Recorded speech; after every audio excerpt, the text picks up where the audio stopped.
All right. Welcome back, my regular viewers, listeners, and watchers. And of course, if you happen to be here for the very first time, welcome. Before I go any further, my name is Rahul George, India's premier eye hypnosis coach and your personal guide. So today's topic is definitely something that's very close to my heart. This is a topic that I've been exploring quite extensively of late, and in the work that we do, especially as healer coaches, um, and especially if you are somebody who's been spending a lot of time and money on learning how to do things in a very proficient manner, in a very structured manner.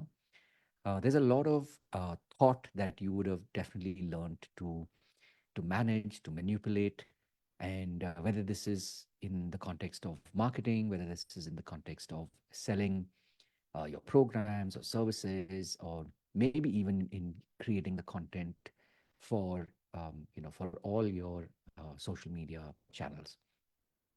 And on its own, there's no, like they say, no harm, no foul. There's nothing wrong with it on the surface, at least. Um, but having said all of that, and this is why this topic of intuition versus your intellect, or intuition versus thought, this is something that I've been giving a lot of thought to, giving a lot of thought to, and also letting these ideas come to me, because in this work that we do, especially as healer coaches, which by definition means you're somebody who has learned to tap into the power of healing, you're also somebody who has recognized that coaching is not just a business, it's not just a profession, but it's also a vocation, meaning something that you're truly drawn to. And when you're able to offer the best of healing and coaching in a unique blend that is truly yours, that is when you are creating a niche for yourself. That's when you are differentiating yourself.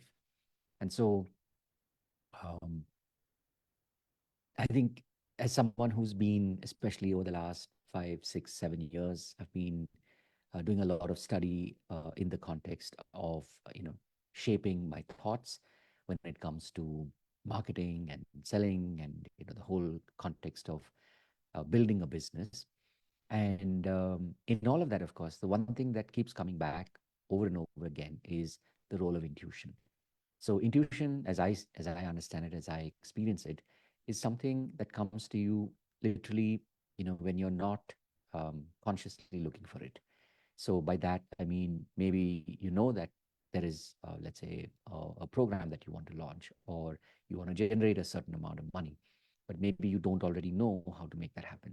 And so, interestingly, when you actually allow, the role of when you allow the role of your intuition to lead you, to guide you, then a lot of times you end up in places that maybe you couldn't have imagined before. But these end up, you know, um, making your mission into something that is recognizable. It helps you being recognized by your tribe, your community, and with time, of course, that will grow into something that suffices what you were looking for in the first place, which is, as we call it, like the rosy roti, meaning that, or roti kapda makan, which is you want to be also able to take care of yourself, the basics, and then more than that. So just a thought. And of course, at the time of this recording, um, I know this is sort of dating this pod, but just as a future reminder as well, tomorrow is the last Sunday of the month, and every month on the last Sunday of the month between 2 and 5, we have a program. This is the eye hypnosis advanced experiences, and this is an opportunity to go deeper. And of course, tomorrow we are talking more about, when I say tomorrow, on Sunday, which is the 29th of September 2024, we are talking more about and exploring more about concepts that are linked to intuition.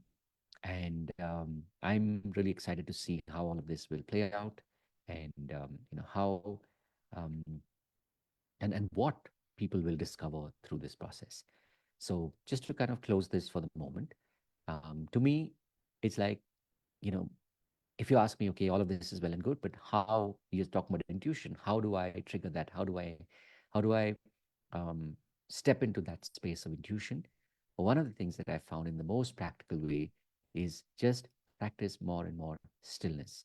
By that I mean whether you call it meditation, whether you call that vipassana.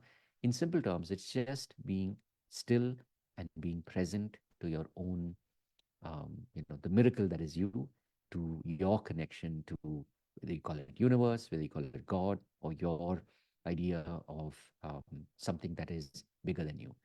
And I can promise you this: when you make this and you turn this into a habit and you do this every single day, you will discover more and more of truly what you are meant to do and what is that makes you so truly unique.